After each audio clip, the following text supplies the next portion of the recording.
Assalamualaikum warahmatullahi wabarakatuh.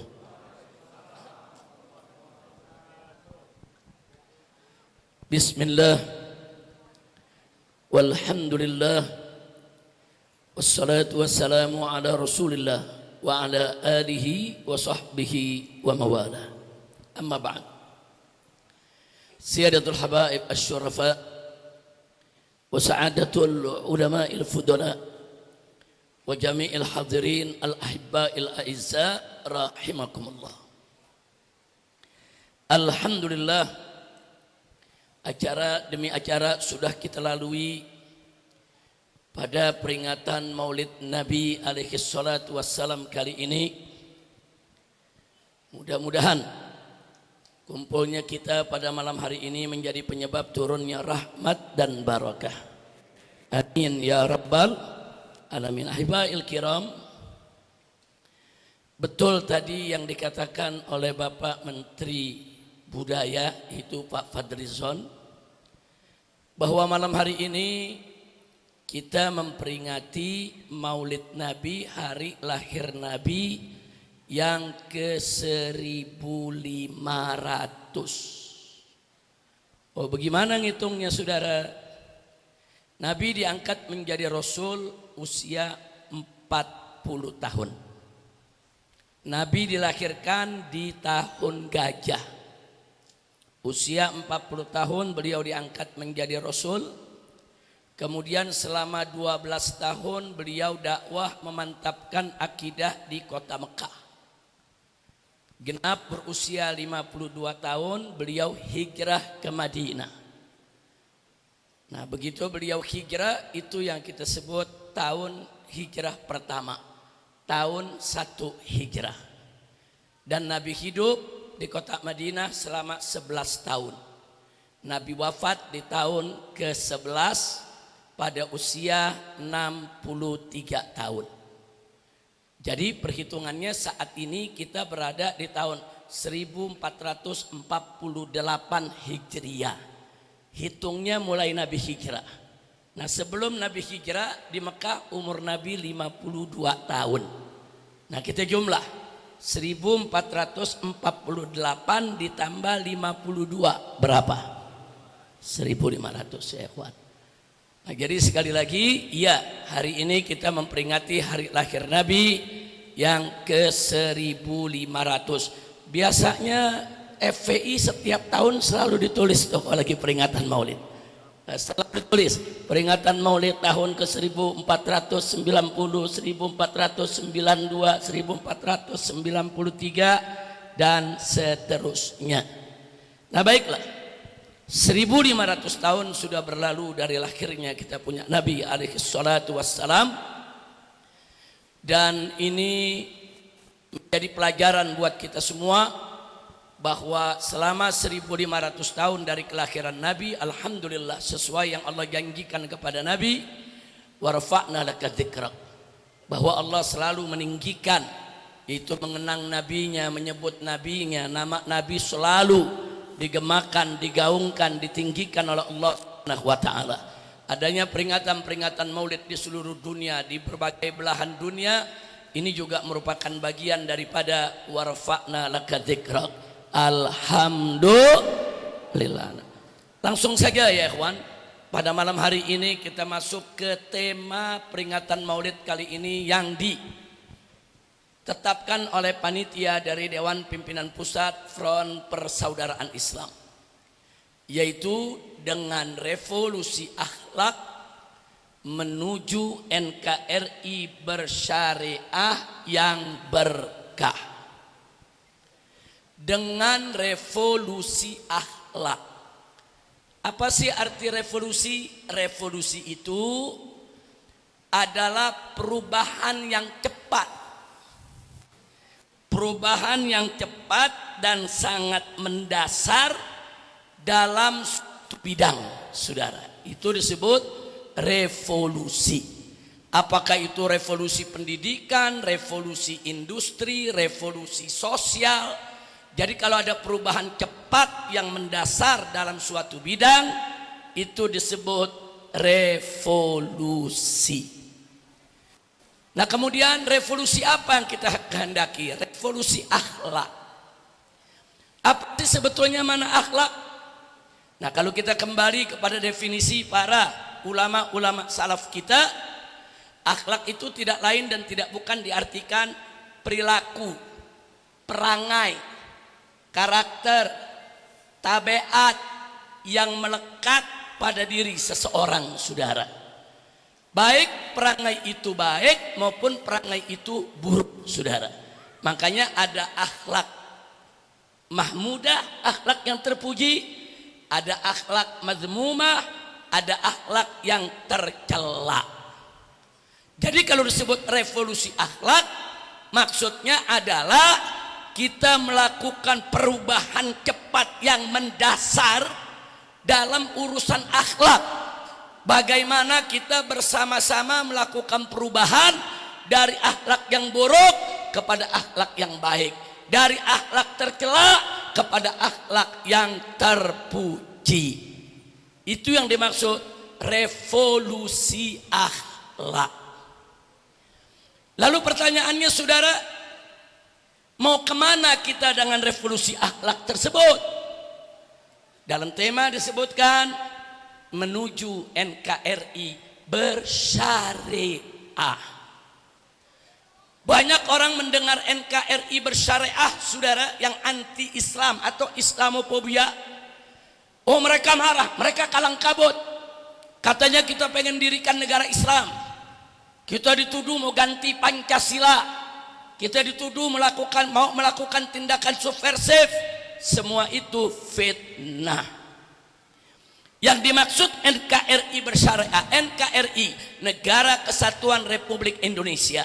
Kenapa dikatakan bersyariah? Maksudnya bersyariah agar NKRI ini tunduk patuh kepada syariat.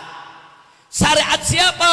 Syariat yang disebutkan dalam sila pertama Pancasila, yaitu syariatnya Tuhan yang Maha Esa. Jangan lupa, saudara, bahwa Pancasila adalah dasar negara Indonesia, dan intisari dari Pancasila adalah ketuhanan yang Maha Esa. Mana dalil hukumnya? Buka Undang-Undang Dasar 1945, saudara. Baik di dalam pembukaan maupun di dalam batang tubuh dinyatakan bahwa negara Indonesia berdasarkan ketuhanan yang Maha Esa. Konstitusi, saudara. Nah sekarang saya mau tanya nih umat Islam sebagai bangsa Indonesia, kalau disebut Tuhan yang Maha Esa, siapa yang kita maksud? Jawab semua, siapa yang Maha Esa? Siapa yang Maha Tunggal? Siapa yang tidak beranak? Siapa yang tidak diperanakan? Takbir, takbir, takbir. Sallu ala Nabi. Allahu Akbar, Allahu Akbar, Allahu Akbar, walillahil hamd. Allahumma salli ala Sayyidina Muhammad wa ala ali Sayyidina Muhammad. Nah, jadi saudara, Pancasila sebagai dasar negara. Sila pertamanya adalah intisari dari Pancasila itu sendiri, ketuhanan yang Maha Esa. Jadi kalau kita menjadikan ketuhanan yang Maha Esa sebagai dasar negara, berarti bangsa Indonesia sudah mengikrarkan diri untuk patuh, tunduk kepada syariatnya Tuhan yang Maha Esa. Syariat itu sendiri apa sih artinya? Syariat itu hukum, syariat itu aturan, saudara. Wajib bangsa Indonesia tunduk kepada hukum Tuhan yang Maha Esa. Wajib tunduk kepada aturan Tuhan yang Maha Esa. Hukum dan aturan Tuhan yang Maha Esa tidak lain dan tidak bukan adalah syariat yang dibawa Nabi kita tercinta Sayyiduna Muhammad Sallallahu Alaihi Wasallam. Kira-kira jelas tidak? Jadi kalau gitu NKRI bersyariah bertentangan dengan Pancasila tidak? Bertentangan tidak? Enggak, justru itu merupakan penjabaran, pengejawantahan di dalam rangka menjunjung tinggi nilai-nilai luhur ketuhanan saudara Maha Esa yang menjadi dasar negara kesatuan Republik Indonesia. Alhamdulillah. Nah, jadi itu temanya tuh. Dengan revolusi akhlak menuju NKRI bersyariah. Lanjutannya yang berkah. Oh kok bisa? Pasti saudara. Kalau NKRI sudah bersyariah pasti berkah. Allah kok yang janji dalam Al-Quranul Karim, faqala ta'ala walau anna ahlal qura amanu wattaqaw la fatahna 'alaihim barakatin minas sama'i wal ard. Allah yang janji dalam Al-Quran, walau anna ahlal qura, andai kata penduduk negeri, daerah-daerah, perkampungan-perkampungan, amanu, mereka beriman kepada Allah, wattaqaw, dan mereka bertakwa kepada Allah, apa Allah punya janji? La fatahna 'alaihim, niscaya pasti akan kami buka, kami limpahkan kepada penduduk negeri tersebut barakat, aneka ragam keberkahan. Keberkahan yang mana? Minas sama, yang Allah turunkan dari langit, wal ard, dan yang Allah keluarkan dari perut bumi, saudara. Janji Allah. Saya mau tanya yang hadir di sini, saudara, percaya dengan janji Allah? Percaya dengan janji Allah? Siapa yang maha benar dengan janjinya? Siapa yang maha mulia? Siapa yang maha suci? Takbir, takbir, takbir. Sallu ala nabi. Nah, jadi kalau dari dulu FPI itu bercita-cita mewujudkan NKRI bersyariah, bukan mendirikan negara baru, bukan mengganti Pancasila, bukan merubah NKRI, bukan, saudara. Justru kita ingin menerapkan sila pertama dari Pancasila khususnya secara konsekuen, secara jujur, jangan hipokrit, jangan munafik. Teriak ketuhanan yang Maha Esa tapi maksiat merajalela. Teriak ketuhanan yang Maha Esa, saudara, minuman keras di mana-mana. Teriak ketuhanan yang Maha Esa, judi dilegalkan. Teriak ketuhanan yang Maha Esa, LGBT dibiarkan. Saudara, enggak fair. Ini namanya sikap hipokrit, munafik. Jadi kalau kita bicara ketuhanan yang Maha Esa, wajib kita junjung tinggi nilai-nilai luhur, nilai-nilai suci dari ketuhanan yang Maha Esa. Maka saya mau tanya di sini, pelacuran apa sesuai dengan nilai luhur ketuhanan yang Maha Esa? Jawab yang kompak, sesuai tidak? Judi sesuai tidak? LGBT sesuai tidak? Jadi paham apapun yang tidak sesuai dengan nilai luhur ketuhanan yang Maha Esa, seperti paham ateis, paham komunis, saudara, nggak boleh ada di Indonesia. Begitu juga perilaku apapun yang tidak sesuai dengan nilai luhur ketuhanan yang Maha Esa harus dilenyapkan dari bumi Indonesia. Apakah itu yang terkait narkoba, minuman keras, perjudian, persinahan, termasuk korupsi dan LGBTQ, saudara. Konsekuen dong. Jangan cuma teriak ketuhanan yang Maha Esa, ketuhanan yang Maha Esa, tapi perilakunya justru kesetanan yang luar biasa.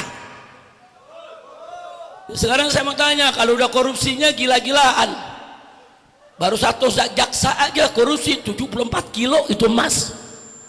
Saya mau tanya, ini ketuhanan pakai setanan? Jawab yang kompak, ini ketuhanan yang Maha Esa dijunjung tinggi apa dia ikut kesetanan? Kira-kira jelas gak? Saya mau tanya semua, siap junjung tinggi ketuhanan yang Maha Esa? Siap menuju NKRI bersyariah? Siap meraih Indonesia yang berkah? Takbir!